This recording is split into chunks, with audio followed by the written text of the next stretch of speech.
Welcome to session 13 of Dr. Donald J. Wheeler's Understanding SPC seminar. This session begins with a discussion of the essential uncertainty in a measurement. Next, we consider the components of a measurement and how we can characterize each of these components. We will discover how to determine the effective resolution of a measurement and learn how to find the proper number of digits to record. This session will use the SPC workbook, Evaluating the Measurement Process, and Understanding SPC, where we shall begin on page 332. 200 years ago, as people tried to start using replication as a major tool of the scientific method, people started trying to measure things very precisely and to do it repeatedly. One of the big problems of the day, of course, was determining the longitude of a ship at sea. So the naval observatories were into publishing tables of astronomical observations so that they could be used to determine longitude based on some complex calculations. And so they would measure the same thing over and over again. In fact, the British Astronomer Royal published a book with 50,000 astronomical observations in it. And Wilhelm Bessel took that and started working with those data. So they were measuring the same thing repeatedly, but they didn't get the same measurement. Imagine thousands of measurements of the same thing. And if you measure precisely enough, you're going to have a whole histogram of values. So the best estimate of the thing being measured will be the average. But the variation is going to be measurement error. We call it sigma subscript E with a hat on it, a caret. So that's estimate of measurement error. That's a notation. Now, Gauss assumed and Laplace proved that the best model for measurement error is the bell-shaped curve, the Gaussian or normal distribution. Now, the bell-shaped curve has the property that the middle 50% is defined by the mean plus or minus 0.6745 sigma.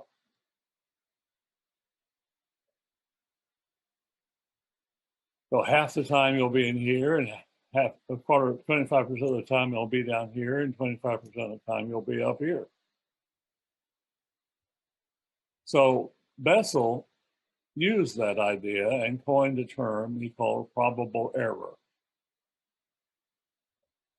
You'd expect about half of the repeated measurements of the same thing to fall within the interval average plus or minus 0.675 sigma E hat. And he called that sigma E hat, at 0.675 sigma E hat, the probable error. Our Scheineffer feller.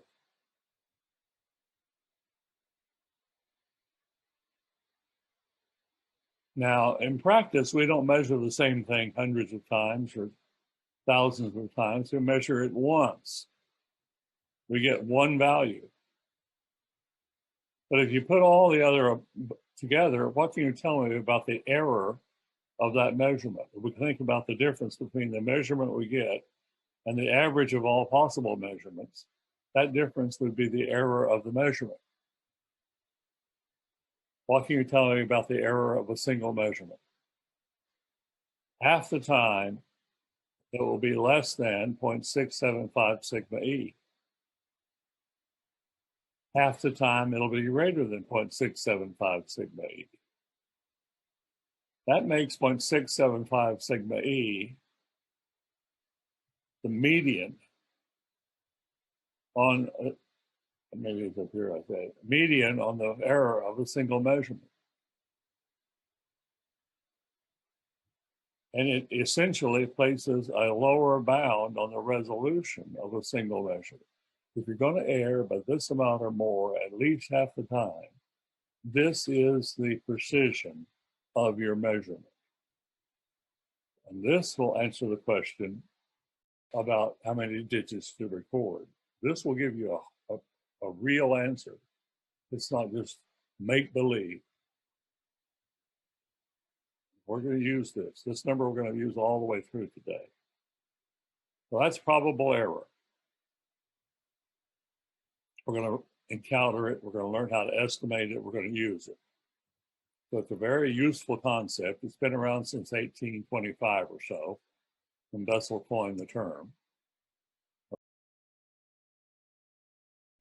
We now turn to the Evaluating the Measurement Process text. We shall begin in the table of contents to gain an overview of the material in the book, and then start with some introductory material in Chapter 1. Chapter 1 is frequently asked questions. It's just the introduction. Part 1 is characterizing the measurement process. What is a consistency chart? What is precision? What we're just talking about. And if you have a known standard, you can talk about bias. Then part 2 is evaluating the measurement process. And here we're not just characterizing the measurements, we're trying to determine if there are nuisance components of measurement error that we can do something about.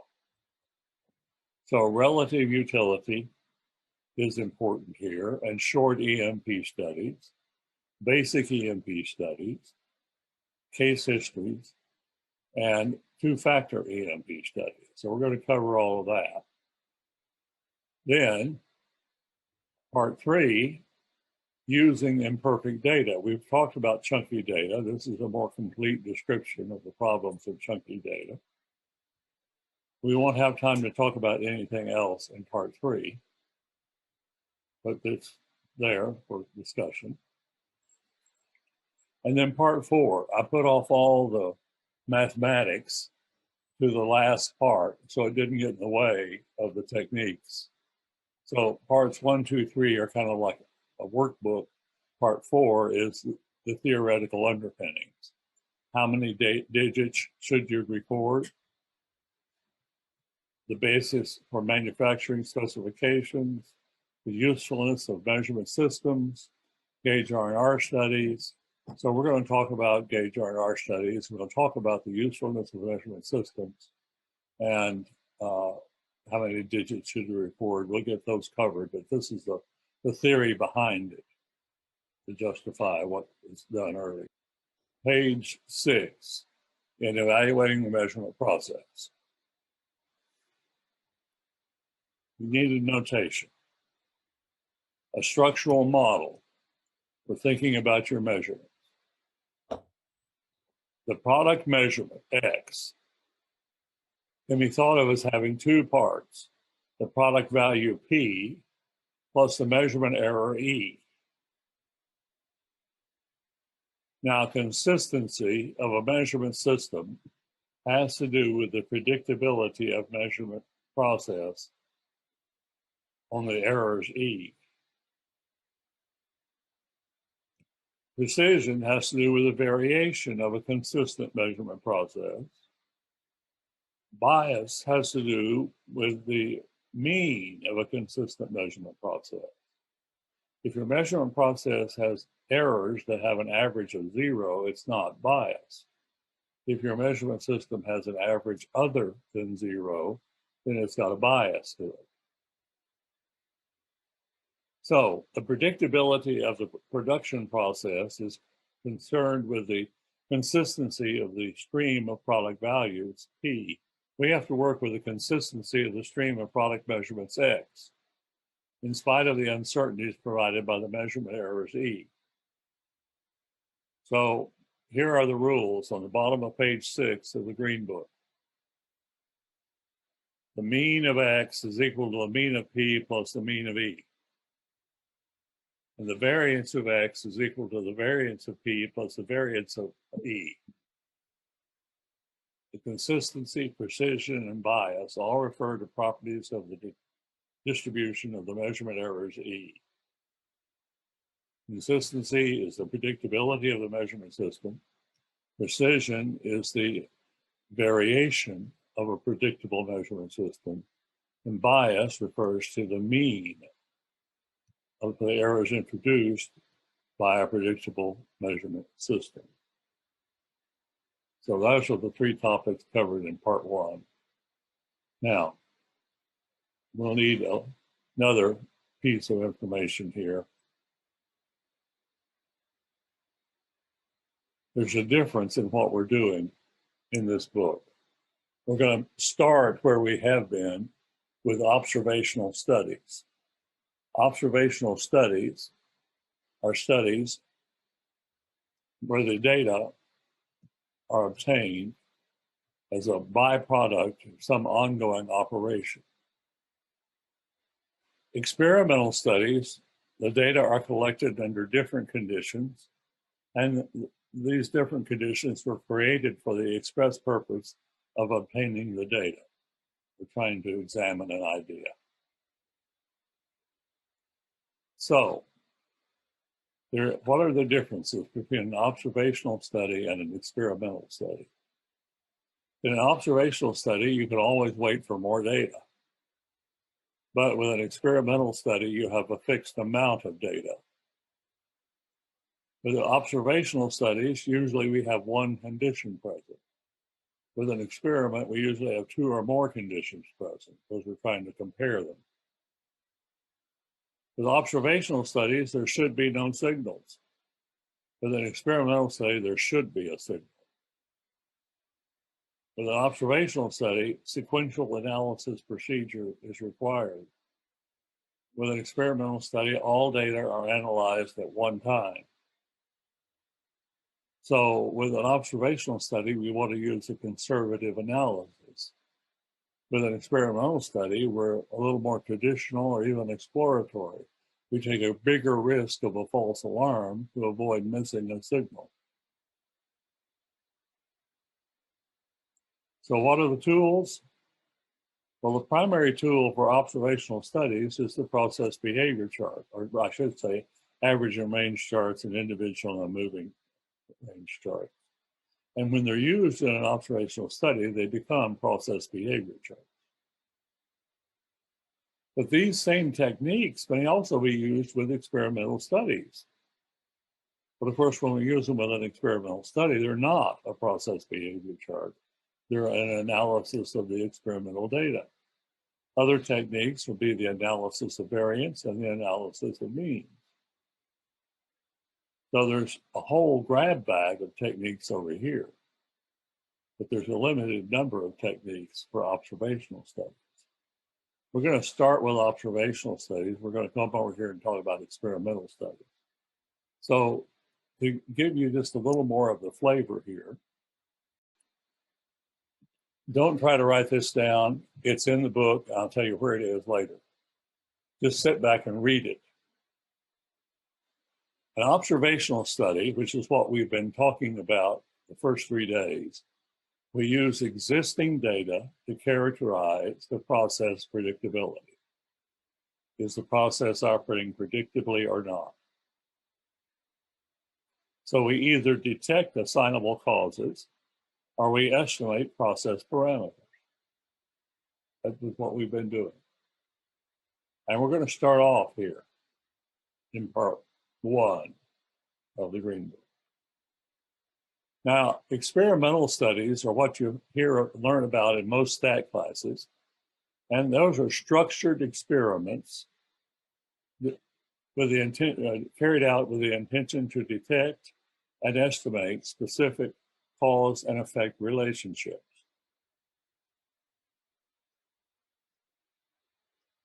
Does this treatment give a superior outcome to that treatment? Well, and EMP studies, like we're going to see in part 2, are kind of a hybrid here. We use a structured experiment to estimate the obscuring effects of measurement error.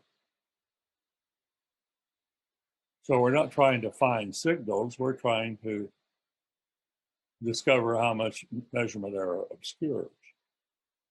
And We want to detect any nuisance components of measurement error, because if they have a nuisance component, that's something we want to deal with and get rid of. Because a nuisance component of measurement error is something that inflates the measurement error unnecessarily. Well, that's kind of like this, like finding assignable causes, isn't it? So it's kind of a hybrid, and we're going to see a more detailed list in a moment. EMP, page 11, Green Book, page 11. Consistency charts.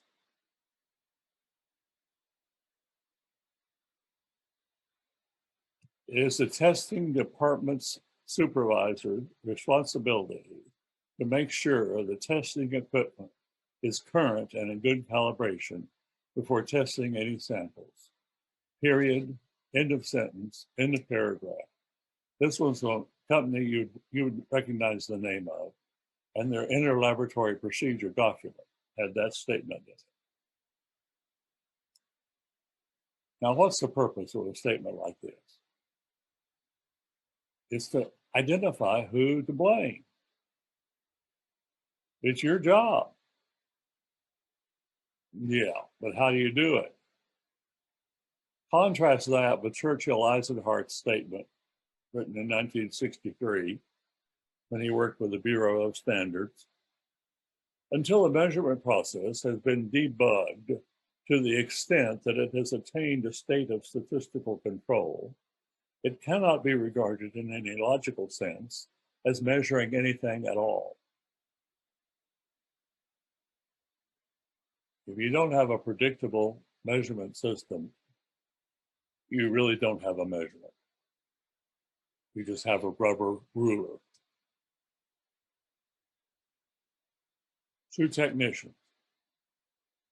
Technician one was always very careful to make sure that his instrument was calibrated.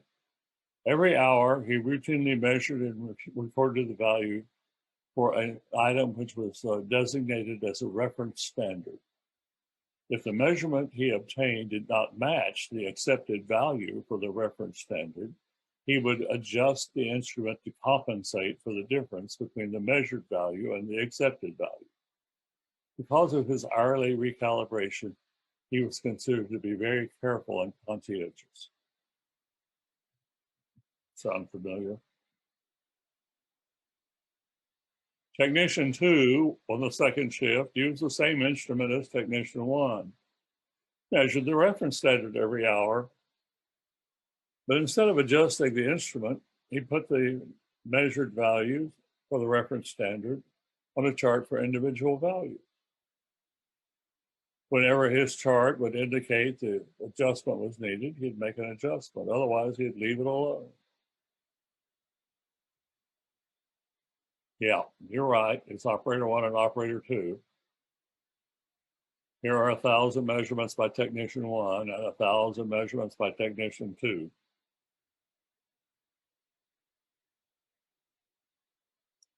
I didn't make this up. Technician 1 and technician 2 are actually lab directors in plants that are direct competitors with each other using the same instrument. And never could get technician 1 to quit adjusting the process because the makers of the instrument told him to do it that way.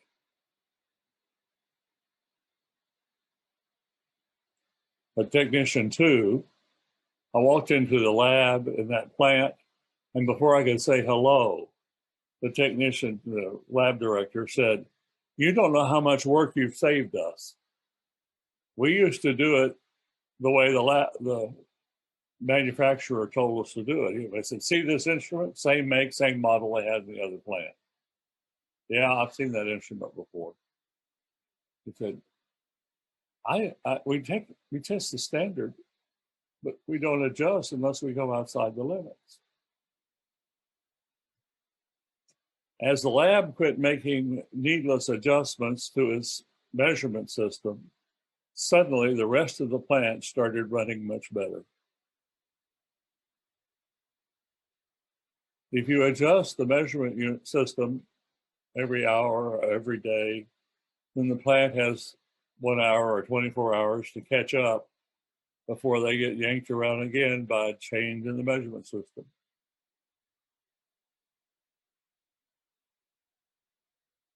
You need an operational definition of measurement consistency. And everything else is just wishes and hopes.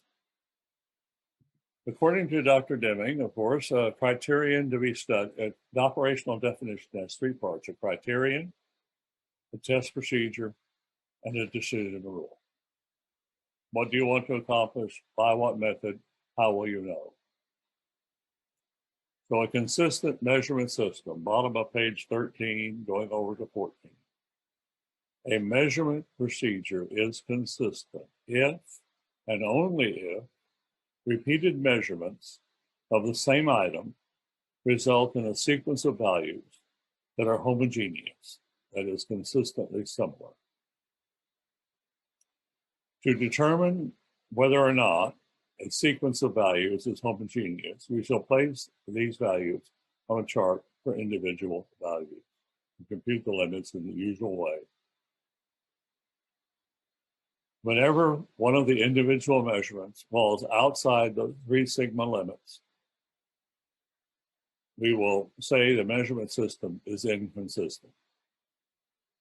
If the consistency chart shows no evidence of inconsistency, and the limits are based on at least 10 degrees of freedom, 17 values, then the measurement process can be said to display at least a minimal degree of consistency. In either case, the continued use of the chart for individual values for repeated measurements of the same thing can be used to monitor the ongoing consistency of the measurement process procedure and to identify those times when the measurement system is operated inconsistently. Page 14 of the Green Book is one of these pages that ought to be printed on yellow paper just to save you the highlighter. It is always a mistake to adjust or recalibrate a measurement process unless you have a clear indication from a consistency chart that an adjustment is needed. In the absence of such a signal, the measurements are already as consistent as they can be, and any adjustments to the measurement process will merely increase the variation in the measurement. But when you have evidence that the measurement procedure has changed in some way, then you should not only seek to adjust or recalibrate the measurement system in order to remove the inconsistency, but you should also seek to find the assignable cause that resulted in the change in the measurement process in the first place. I know in one lab, they moved into a new building, new laboratory building, and suddenly one of their instruments went crazy. It turned out it was sitting by a window, and the sunlight messed up the calibration of the instrument. I had to move the instrument to another location before they could get it back to operate consistently again. If they hadn't moved it, you see, they'd just be continuing to deal with a measurement system that was going haywire.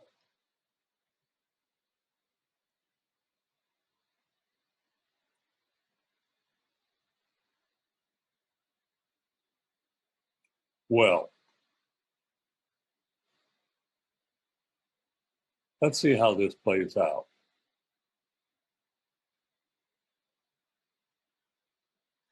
Now, these are weighings of a standard known as NB10 at the Bureau of Standards back in 62, 63, 64 timeframe. This is a 10-gram weight. Now, that's not very much. That's the weight of 2 nickels. And they're going to measure this 10-gram weight to a millionth of a gram, 1 part in 10 million, a bodacious scale, to say the least.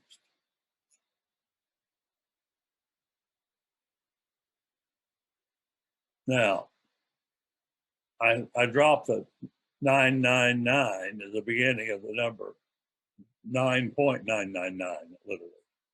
So 9.999 precedes all of these numbers.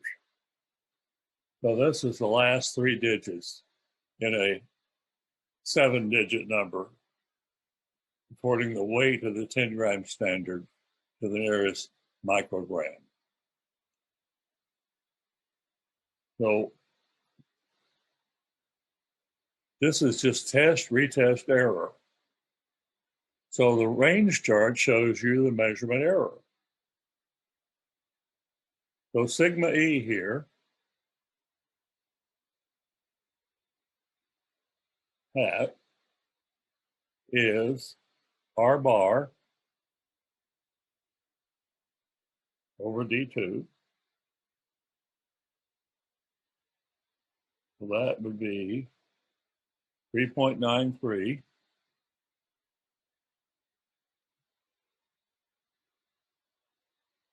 1.128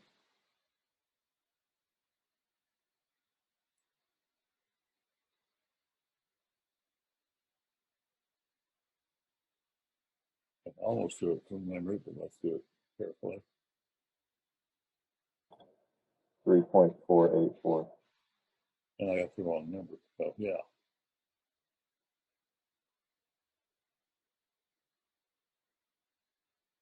Three point four, yeah, let's call it 3.48 is good enough. For this reason I didn't want to do it from memory. I remembered a different number. Okay. So 3.48 micrometers per standard deviation.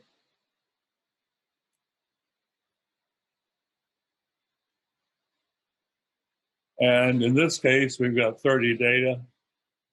So on page 262 of the Green Book, it tells you the degrees of freedom.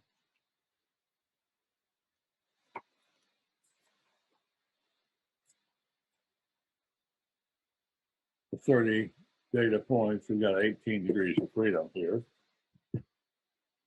So this estimate and everything built on it has 18 degrees of freedom. You know, that's a reasonable number of degrees of freedom. That's in the zone where the numbers are gelling and congealing. So what is our probable error? And so probable error, 0.675 sigma E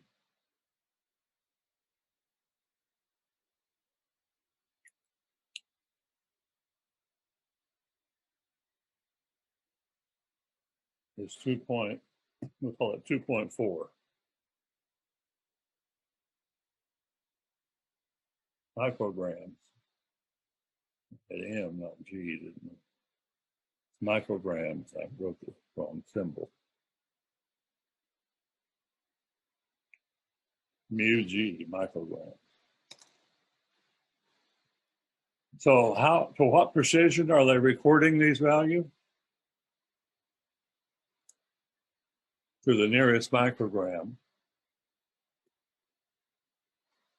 But they're going to err by 2.5 micrograms or more at least half the time.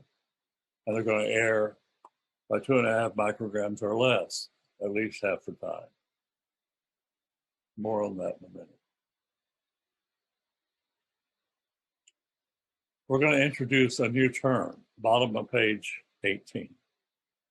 Many tests procedures are done in duplicate, in triplicate, in quadruplicate. In order to reduce measurement error, sometimes we use multiple determinations to get a reported measurement. And in order to make the formulas appropriate for the use with repeated measurements, we're going to introduce a term, the number of replicates in subscript R is the number of replicated readings that are averaged together to obtain a single reported value. In measuring viscosity here for product 10F, they routinely took a sample, split the sample, and measured the viscosity twice, average the two results, and report the average. So N sub R here is 2.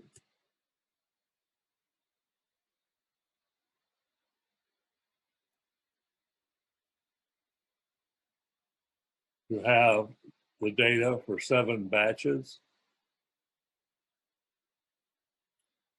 2 determinations of the viscosity for each batch. So the averages are the reported viscosities, and the ranges of these duplicate readings give us an idea about measurement error.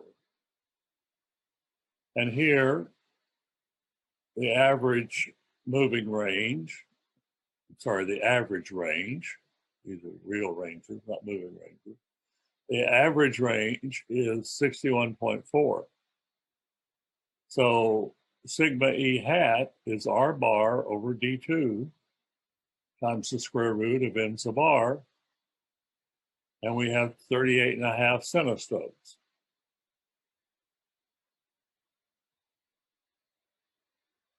And with only 7 points on it, well, 7 subgroups of size 2, on page 266, we find 6.4 degrees of freedom. So this is a soft number, but it's all we've got. So we use it understanding it's soft.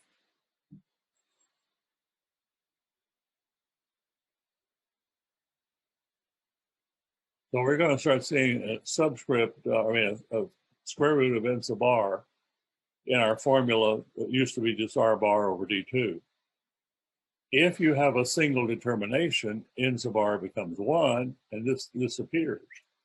So this makes the formula sufficiently general to work with single measurements or replicated or multiple determination measurements.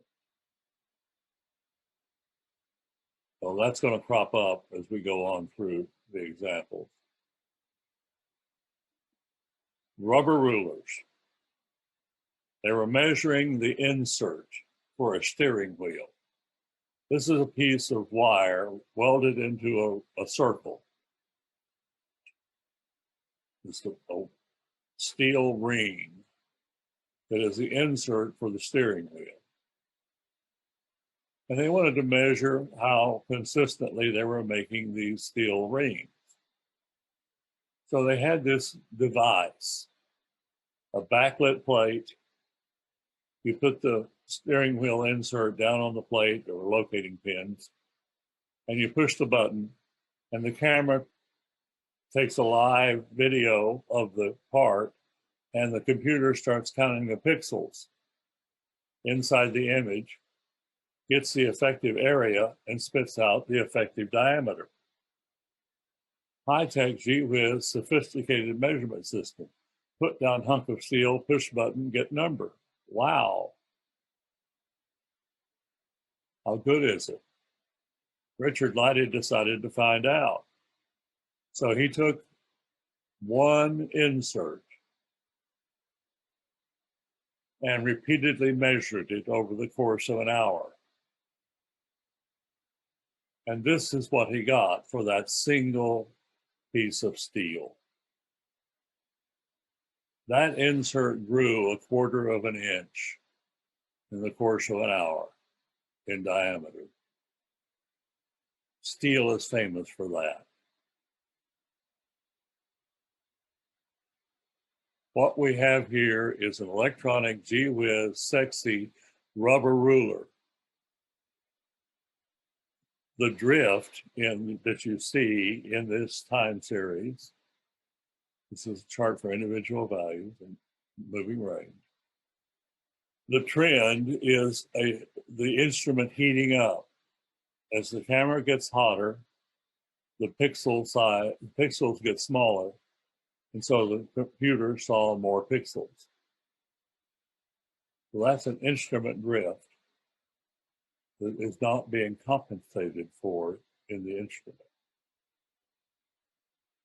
And then the points outside the big ranges here are pointing out, stalagmites and stalactites.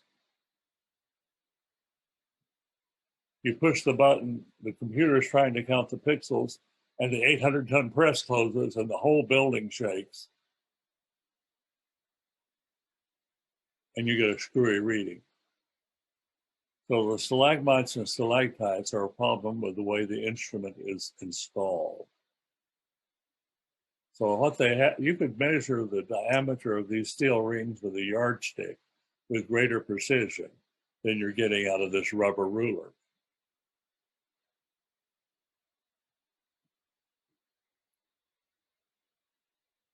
Some measurement systems are like that. When working with measurement systems that are rubber rulers, the traditional solution of measure the sample and measure a standard is appropriate.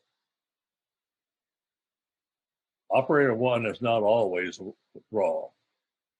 Sometimes you shoot the standard, shoot the sample, and use the two in conjunction to come up with a calibrated reading, because that's all you can do. Page 25 in the Green Book.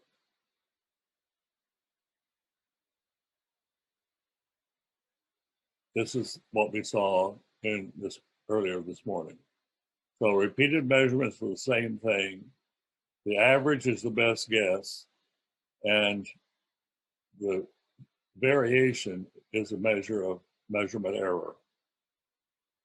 0.675 sigma E is going to define the middle 50% of any bell-shaped curve. So that is the 0.675 sigma E is the median error of a measurement. So we take a measurement, we know that its error, its deviation from the best guess, is going to be less than 0.675 sigma E half the time, and greater than 0.675 sigma E half the time. So the probable error is 0.675 sigma E is the minimum value for the median error of a single measurement. So it defines the precision. No measurement should ever be recorded or interpreted as being more precise than plus or minus one probable error, since your measurement will err by this amount or more at least half the time. And when we take that and compare it with so there are two things that determine the quality of a measurement. One is the probable error. The other is the measurement increment. Now, if the measurement increment is much bigger than the probable error, you're rounding off and throwing away useful information. If the measurement increment is much smaller than the probable error, you're writing down random digits.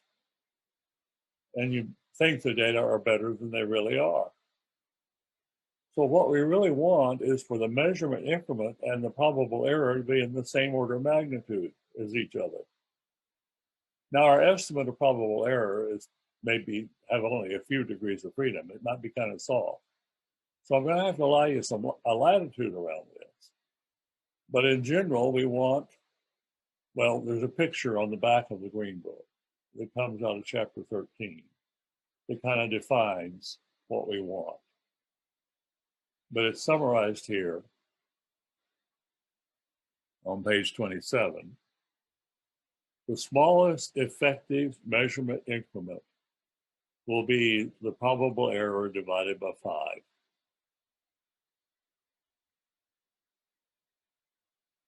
And the largest effective measurement increment will be twice the probable error. That gives you a whole order of magnitude to play with. So when your measurement increment falls in between these two numbers, you're writing the right number of digits. You're not writing too many, you're not writing too few. If your measurement increment is smaller than the smallest effective measurement increment, then you're writing down random digits. If your measurement increment's bigger than the largest effective measurement increment, you're throwing away useful information in your round off. And if you're careful about this, you'll never have chunky data on your charts, by the way. Let's go back to page 15 and practice that. See what that tells us. On page 15, we know the probable error here is 2.4 micrograms. And now the measurement increment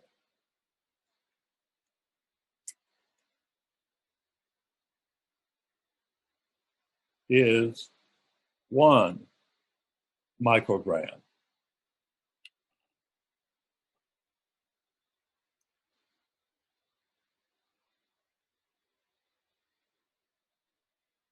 The smallest effective measurement increment would be 2.4 micrograms divided by 5.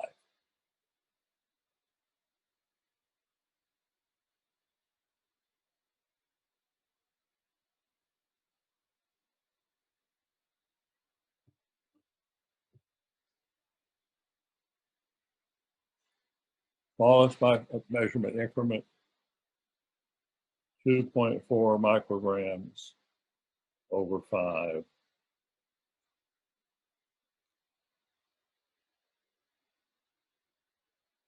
0.47.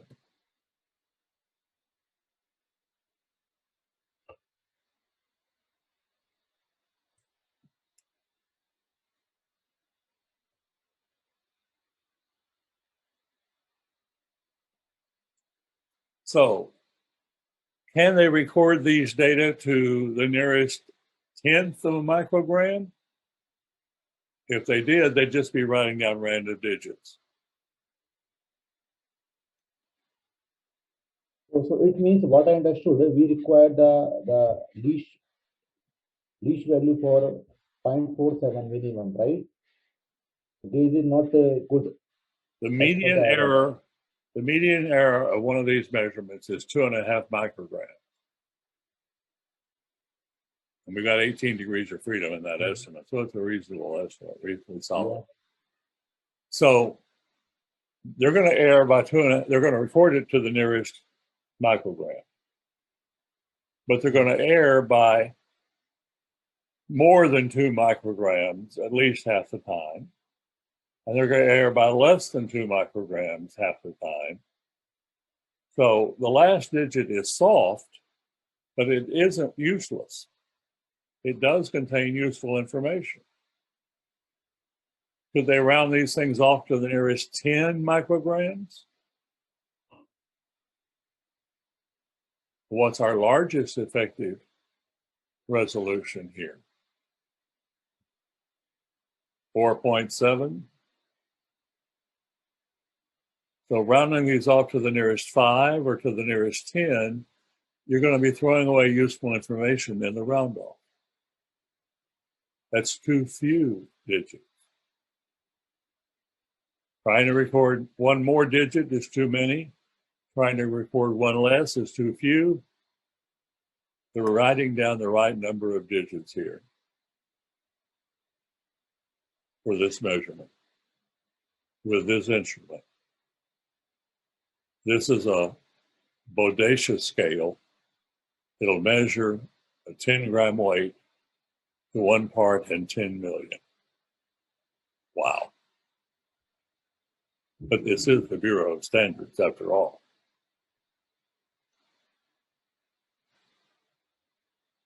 So, Hurt or somebody was asking about significant digits. Does this help?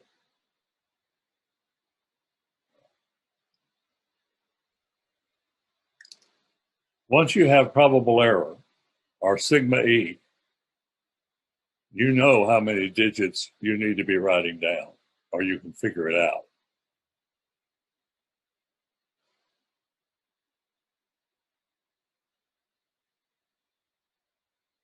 Let's go to the workbook. Hey, Dr. Wheeler. Yes. Oh, Dr. Wheeler, I have one question. So, but as far as the practice that I see is, for example, calibration of weighing, right? What they have is they have a standard weight. They put it on the balance. If the balance weight within plus or minus certain value that is associated with that standard weight, then it is considered calibrated. So is that practice actually not correct? If it's based on a process behavior chart, it's correct. If it is based on somebody's wild guess, it's wrong. Never trust the instrument maker, because their idea of measurement error is what the engineers who built the device can do with a brand new device in perfect conditions. And you want to know what that hunk of junk in your plant is capable of doing with your operators. And that can be a completely different animal. So prove with your own studies how good your measurement systems are in your plant with your operators, not what the engineers were able to do with a brand new unit years ago at the manufacturer. So when people come in and say, how good is your instrument? You don't have to say, well, so-and-so said it was this good. No, you say, here's our data. This is how good it is. It's this good and no better, no worse. And it takes all the argument out of the game. Here are the data. One accreditation committee went into a lab at a chemical company, and one of the visiting members was heard to say, oh, good, they have the green book. We don't have problems with labs that use the green book. Because they knew they were going to get straight answers, backed up by data. You can play games all you like. In God we trust, all others bring data.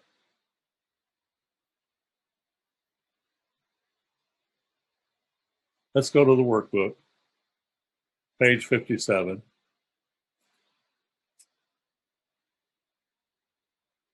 This is a consistency chart for corporate test method 65. Now, if you look back on the previous page 65, corporate test method 65 was used to create page 56, the chart on page 56.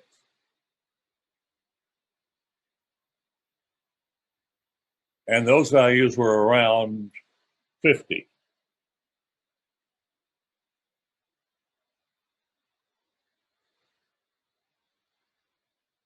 The laboratory has a known standard with an accepted value of 40. And every week, they test the known standard and put their test value on this chart. So this is a consistency chart. Repeated measurements of a known standard placed on a chart. We don't get the same value every time. There's variation. So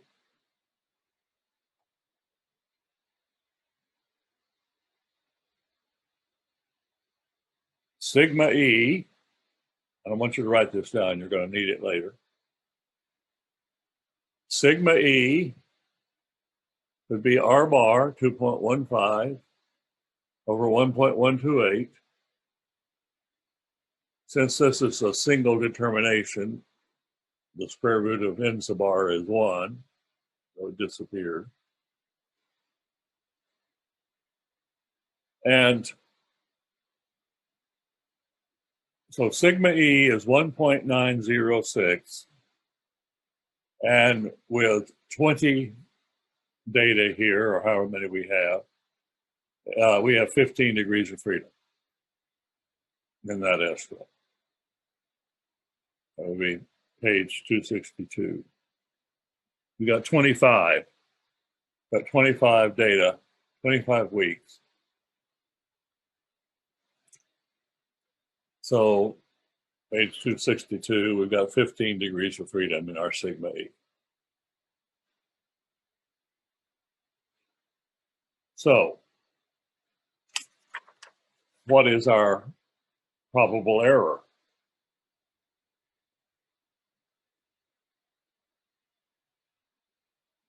A 0.675 and 1.906 is 1.28 units. These measurements will err by 1.3 units or more half the time. They'll err by 1.3 units or less half the time.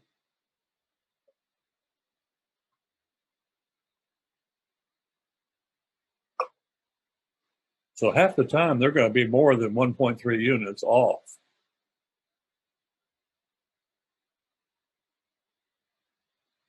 What is the measurement increment for these data? Well, what is the smallest effective measurement increment first?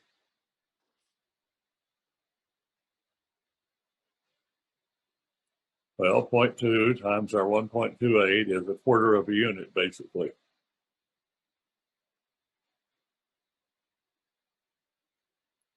According to these, anything smaller than a quarter of a unit, and they're just writing down random digits.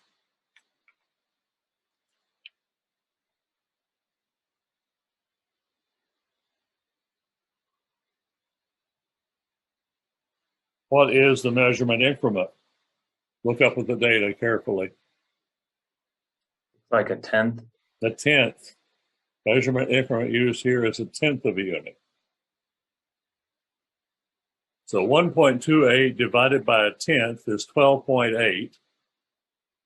The last digit, at least half the time, the last digit will err by plus or minus 13. It means that last digit is pure noise, doesn't it? So these values need to be rounded to the nearest whole number. See, if the smallest measurement increment is 0.26, then the largest effective measurement increment is 2.6. And any convenient number between 0.26 and 2.6 would be the appropriate measurement increment. So to the nearest whole number would work. Now, does that make you nervous? The instrument gives you a number on the readout to a tenth of a unit. And you want to just throw that away? Round it off to a whole number? What do you think that would do to the chart on the previous page, page 56? I mean, page 56, everything's recorded to a tenth of a unit, isn't it? Well, on page 58,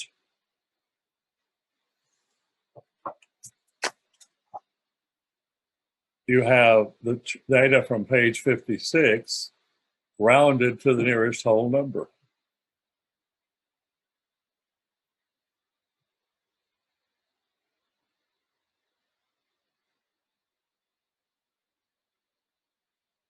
So this is the chart for product 2131. Rounded off to the nearest whole number. Now, what did that do to our chart? If you look very carefully on page 58, you'll see that there are two sets of graphs. There's two running records. You can see it down in the range chart most clearly. The one that I'm showing on the screen is red, has the white dots, I think, in the book. And the one that's blue has the black dots. And there's only about one or two places in the whole graph that you can see the difference.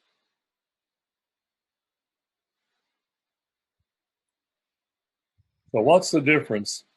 What difference did it make to round these numbers off to an integer? Almost nothing. Virtually no difference at all. What's the grand average? 52.33 versus 2 pages back is 52.27. What's the average range? Very similar.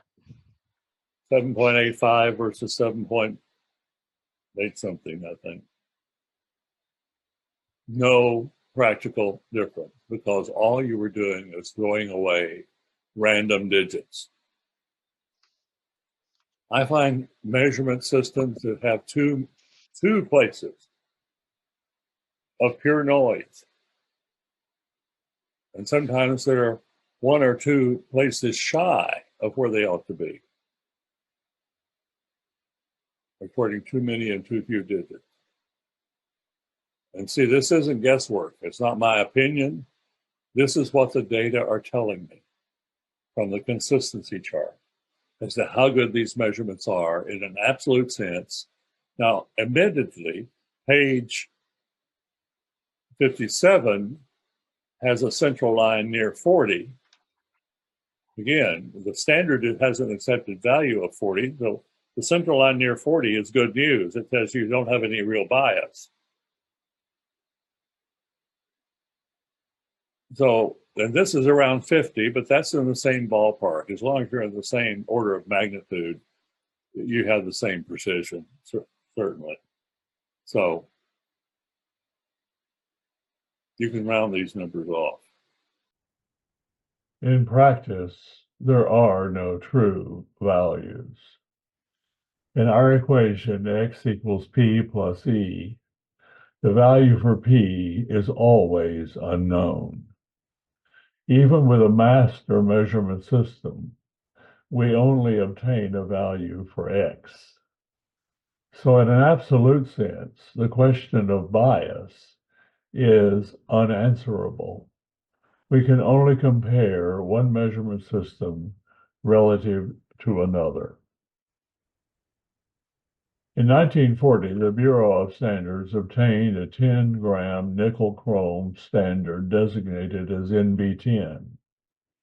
Each week, this standard was weighed and the weight recorded to the nearest microgram. We saw this chart on page 15. The weights for the first 30 weeks of 1963.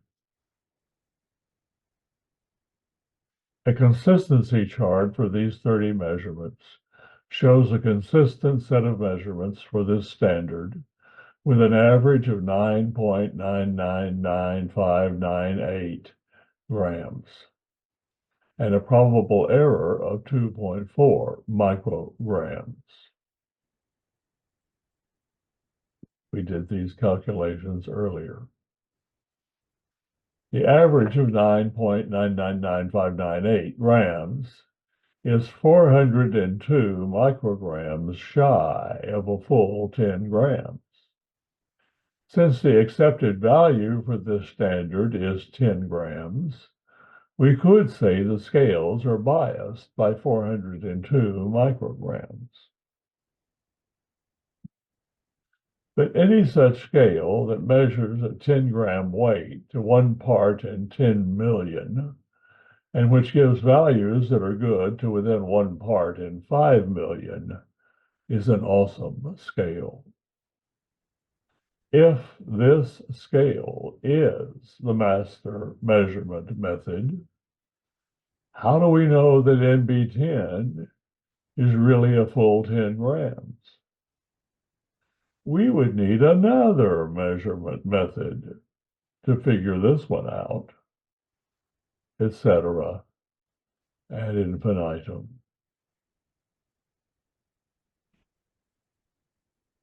You see, the weights for NB10 for the next 30 weeks are shown here on an extension of the chart from page 15.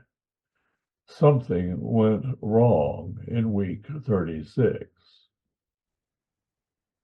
Following this upset, a shift occurred.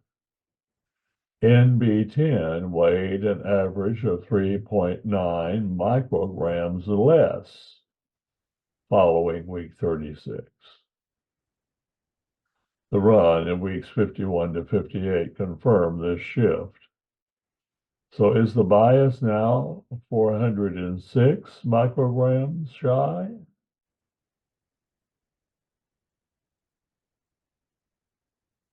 An additional upset in these measurements occurred in week 63, followed by a period of inconsistent readings in weeks 85 to 88, and followed by an extremely high value in week 94.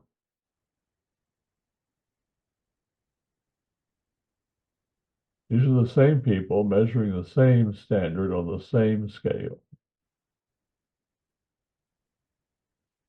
While the bias remains in the neighborhood of 400 micrograms, it cannot be pinned down more precisely as long as the measurement process continues to be operated inconsistently.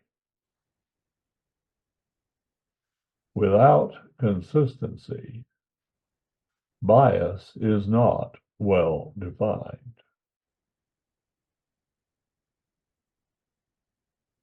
If this is what happens to a measurement process at the Bureau of Standards, what could happen in your plant? Consistency charts are the only way to establish and maintain reliable measurement processes.